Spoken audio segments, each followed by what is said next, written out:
Lindsey, thank you for making a new CD called Confessions of the Elite. Stan, thank you so much for moderating this.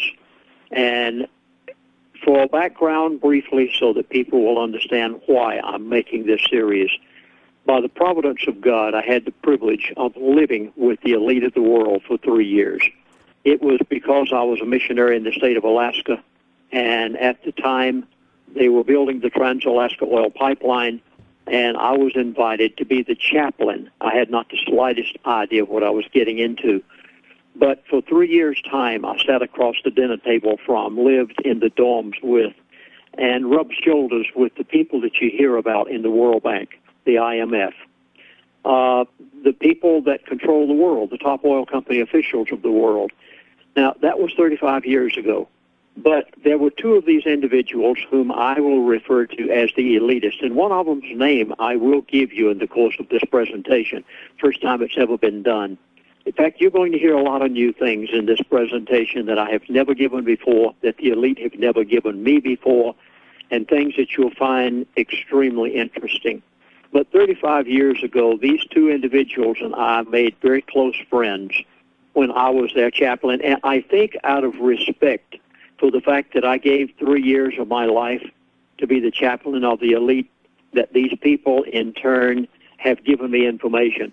And over these 35 years of keeping in contact with these two elitists of the world, they have always given me information that every time turned out to be correct. Never one time in these 35 years has anything that they have ever told me not happened exactly as they said it. For that reason, you can depend on everything that you're going to hear in this presentation.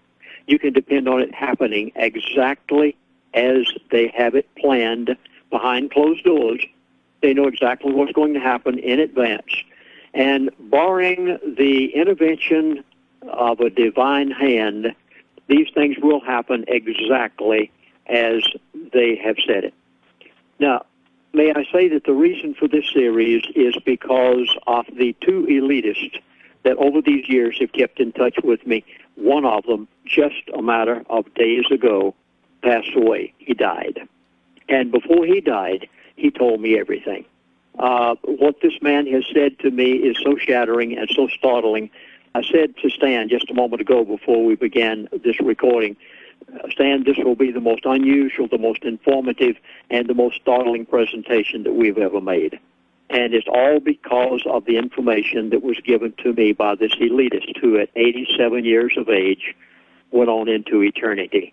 So you're going to hear many startling things today, encouraging things, but a lot of things will be of new interest to you.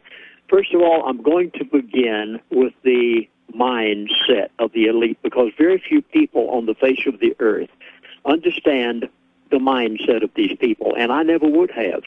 I could have never rubbed shoulders with these people in any way except being their chaplain on their oil field, in their dorms, living in their presence. And because of that, after having been a pastor for 12 years, after having a bachelor's degree from college, and after having a psychiatry course that taught me how to analyze people when I was in college, as a result, when I lived with these people, I think I had an opportunity to begin to understand the mindset of them. Now, one of the elements of that mindset I'm going to begin with today, and that is their code of ethics. Now, the elite do have a code of ethics, yes. Now, not the code that you and I have as people who believe the Bible and know Christ is our Savior, but they do have a code of ethics, and their code of ethics, of course, is one that has been devised by the prince of the power of this world, the spirit that now worketh in the children of disobedience, as the Bible says. One of the facets of their code of ethics is that they must tell this world what they're going to do before they do it. I call these buzzwords. And in their code of ethics, one of the first things that I learned in living with these people was this code of ethics that they had and how they thought. And as a result, I was able to analyze their buzzwords. The next 6 months, you are going to see some very unusual things that the elite are going to do. I'm going to tell them to you because they've just been told to me. And this is the only place on the face of this earth that you will ever get this. I know of no one who has a trusted relationship with some of the elite as God, by his providence, gave me. And as a result, I'm probably only one of the few on the face of the earth that could even have the idea of giving this out. Most people would not dare give out such things as I'm going to give today. But because of the death of this elitist, I feel that I must tell the world. I have a moral obligation. I have no choice. Now, I'll warn you, and you need to have pencil and paper ready. Periodically, through this presentation, I will give you suggestions that the elite have given to me. They have told me things that I need to do personally in order to prepare my household for the inevitable and for the plans that they have. And I'm going to give them to you. These have never been given out before. And these are things that you must do, and you need to do them soon. And when you hear this, you'll understand why that the timing is very critical. First of all, let me begin with the buzzwords. Now, in order to explain buzzwords, I learned to do this when I lived with them. I'm going to use an individual as one of the first other voices that you will hear on this whole presentation today. His name is Glenn Beck of Fox News. No, I know. Glenn Beck is not a benevolent news commentator that cares about telling you anything except what the elite want him to say. This man is not out there to help the patriotic community of America. But Glenn Beck did positively give very definite buzzwords, and I want you to listen for them. So at this point, we are going to play a program that Glenn Beck did on Fox News just a matter of days ago. And in the course of this, you pick out the buzzwords, and then I'm going to come back on and explain these buzzwords to you. Keep in mind now, this is the moral code of the elite, the code of ethics that they have. And this man is actually telling you in form that you can hopefully pick up. Now, understand that many Americans would never get this. Yet, on the other hand, the elite can turn around and say later, I told you. That is, after they do what they're going to do. Then they can say, well, we told you this. Why didn't you listen? So we're going to play at this point Glenn Beck on Fox News.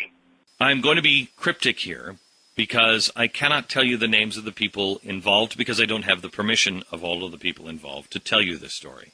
But you know me. You know me well enough to know that I'm not talking to, I'm not talking to fringe players.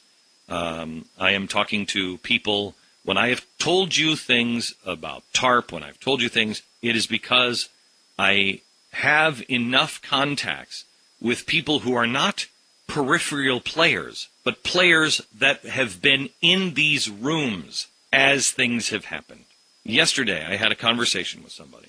And I had a conversation with somebody who 2 weeks ago wouldn't have believed me.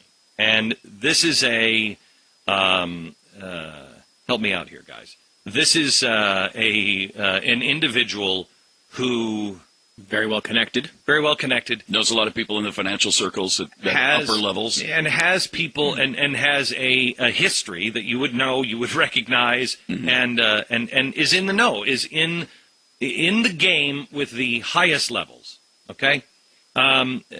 She came to me and she said to me yesterday that after the TV show, and I have been teasing this chart that is being built for tonight's television show that shows in 15 days, not the next 15 days, in any given 15-day period. After some major event, 9/11 happens, a big event, or China, and this is the event that we use, China just says we're not going to buy any more of America's debt. Now, it could be, the event could be, the Congress and the Republicans keep to their promise and do not raise the debt ceiling. That's a big enough event to trigger this. From the day that event happens, it will take about 13 days for the world to change as you know it. And when I say that, I mean everything changes.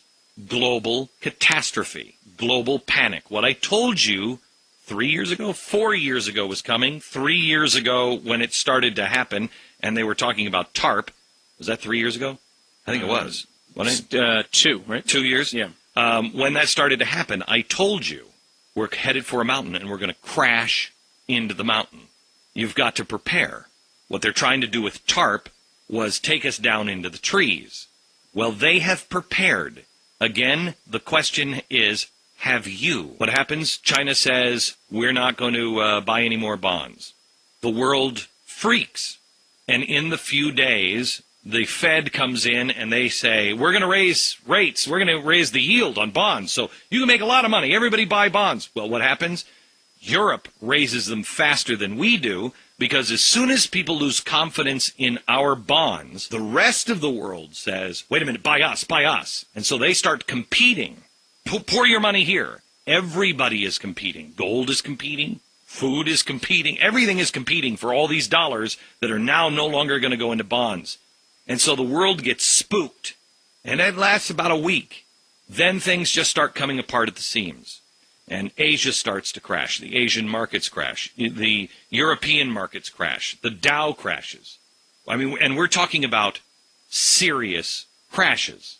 And this person said that a week ago they wouldn't have believed any of this scenario. Right? Listen to my monologue. Listen to me explaining over the last couple of days what quantitative easing means and what it means to your food prices, and then laying out on the board, which I have in the last couple of days, what's coming tonight. I'm going to show you this whole thing. We spent a half hour showing you this 15-day scenario. She said she was in a room, and she said there were 3 speakers there. And these were, how would you describe these 3 speakers? Heavyweights, financial heavyweights. Heavyweights. Governmental and outside financial heavyweights. And non-partisan, not a partisan group. Yeah, people who have been, people who are viewed as keels, wouldn't you say? If I knew what you meant by a keel, keels, then yes. Even, steady, a keel of a ship. Something that keeps the ship... Even keel? Even keel. Okay. Yeah, okay. That's what that means. Yes. I didn't know. I just knew it was even keel meant even. I just went with the even part of keel. No, something that keeps the ship upright. Somebody that's not... They're not on one side or the other. They're just right down the center. They're just trying to keep the ship right. Yes, these are upright ship people. Yes. Well, they're people that are paid a lot of money to make sure that they're making very measured decisions. Very measured. First one gets up, and they're having this little... breakfast. First one gets up and says, hey, I want to tell you what I think is coming. And she says, we're all sitting around going, you got to be kidding me. She said, the next person gets up and says, it's actually, I think, probably a little worse than what he said. She said, we're kidding. She said, now the real guy who's like just rock solid, everybody in the room was expecting him to get up and say, these guys, I disagree with. Said he got up and said, it may not happen that way, but there's a good shot that this stuff happens, and people have to be prepared. Yeah, you might expect me to disagree with these two. Yes, but I can't disagree with them. I think there's a chance that this stuff happens, and people must be prepared. And this guy said it wasn't inevitable, right? But there's a good shot. Right, and I'm not saying it's inevitable either. Yeah. Okay, I'm just saying that these things are growing concerns. What people said about, that they would never, they testified a year ago that they would never buy their own debt, and they testified under oath. They're doing it in historic records.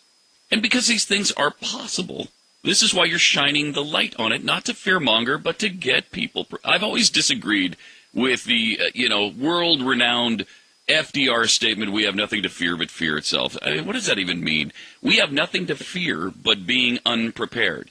If you are prepared, you need not fear anything because you've got something. You've got a fallback position. You don't have to worry about your retirement if you prepared for your retirement. Right. What's scary is retiring and you got nothing, and you're looking around thinking, right, I got Social Security, $900 a month. If you have put nest eggs away and you are not in great debt because you prepared for the possibility of unemployment, you don't fear unemployment. So how do you get prepared in something like this? You get food. Yeah. You buy food. Yeah.